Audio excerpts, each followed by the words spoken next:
Et si la stratégie policière semble avoir été un peu plus efficace que le week-end précédent, les dégâts sont tout de même particulièrement lourds, une nouvelle fois à Paris bien sûr, mais également dans plusieurs villes de région. Pour l'heure, difficile de donner un bilan global, mais le ministre de l'économie, Bruno Le Maire, parle d'une catastrophe pour l'économie. Les différents secteurs impactés ne cachent d'ailleurs plus leurs inquiétudes, Sophie Paolini. En premier lieu, le commerce, à moins de 15 jours de Noël et après 4 samedis de mobilisation, l'activité a souffert. Dernière illustration en date, avant-hier, le samedi 8 décembre, la fréquentation des centres commerciaux a par exemple baissé de 16,8% selon le logiciel de comptage Quantaflow. Bercy estime de son côté que le chiffre d'affaires global recule de 15 à 25% dans la grande distribution, jusqu'à moins 40% pour les petits magasins.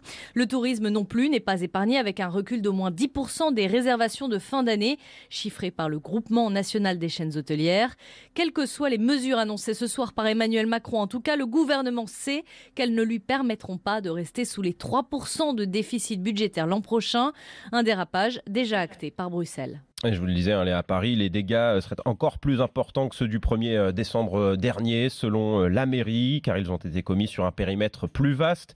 Dégradation aussi en région, à Bordeaux, Toulouse, Marseille, Nantes ou encore Saint-Étienne.